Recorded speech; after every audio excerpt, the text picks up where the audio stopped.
Hi കൂട്ടുകാരെ, എല്ലാവർക്കും നമസ്കാരം. വിങ്സ് ആൻഡ് വുഡ്സിലേക്ക് സ്വാഗതം. എൻ്റെ പേര് ജോർജ്. ഇന്ന് ഞാൻ നിങ്ങളെ പരിചയപ്പെടുത്തുന്നത് കോമൺ ഹാക്കുക്കു അഥവാ പേക്കുയിൽ എന്ന പക്ഷിയെ കുറിച്ചാണ്. രൂപത്തിലും പറക്കുന്നതിലും ഇവയ്ക്ക് സിക്ര എന്ന ഇനത്തിലുള്ള പ്രാപ്പിടിയൻ കുരുവികളോട് സാമ്യമുള്ളത് കൊണ്ടാണ് ഇവയെ കോമൺ ഹോക്കുക്കു എന്ന് വിളിക്കുന്നത്.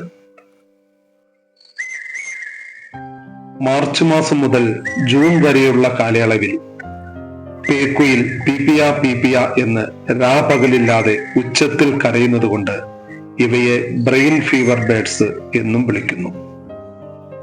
പേക്കുയിലിന്റെ ഈ കരച്ചിൽ നമ്മൾ പലപ്പോഴും കേൾക്കുന്നുണ്ടെങ്കിൽ തന്നെയും അവയെ കണ്ടെത്തുക നന്നേ പാടാണ്. മരങ്ങളിൽ നിന്നും ഞാന്നു കിടക്കുന്ന ധാരാളം പുഴുക്കൾ ഉള്ളത് കൊണ്ടാണ് ഇവയെ ഇങ്ങനെ അടുത്ത് ഫോട്ടോ എടുക്കാൻ പാകത്തിന് കിട്ടിയത്.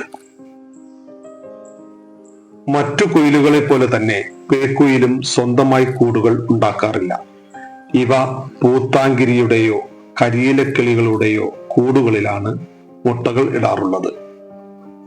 പേക്കുയിൽ ഇന്ത്യൻ ഉപഭൂഖണ്ഡത്തിൽ കാണപ്പെടുന്ന ഒരു പക്ഷിയാണ്. മെയ് ജൂൺ മാസങ്ങളിൽ പേക്കുയിലിന്റെ കുട്ടികളെ വളരെ ശ്രദ്ധയോടെ തീറ്റ കൊടുത്ത് ശത്രുക്കളിൽ നിന്നും രക്ഷപ്പെടുത്തി കൊണ്ടു നടക്കുന്ന പൂത്താങ്കിരി പക്ഷികളെ കാണാൻ കഴിയും.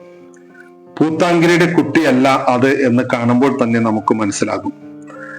കുറച്ചു വളർന്നു കഴിഞ്ഞാൽ പൂത്താങ്കിരിയേക്കാൾ വലുതാകും ഈ പേക്കുയിലിന്റെ കുഞ്ഞ്.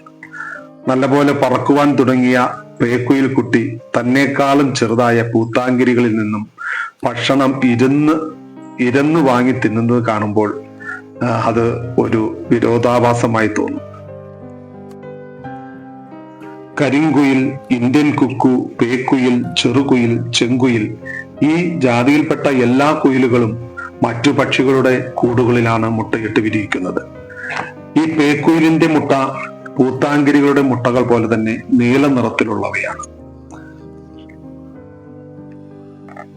മറ്റു പക്ഷികളെ സമർത്ഥമായി പറ്റിച്ച് വംശവർദ്ധനവ് നടത്തി വരുന്ന കുയിൽ വംശത്തിലെ തന്നെ മറ്റൊരു പക്ഷിയായ ചെമ്പോത്ത് സ്വന്തമായി കൂടുകെട്ടി മുട്ടയിട്ട് കുഞ്ഞുങ്ങളെ വിരിയിച്ച് വളർത്തി വരുന്നതായി കാണുന്നു.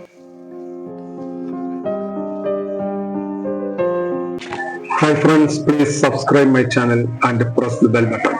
Okay, thank you.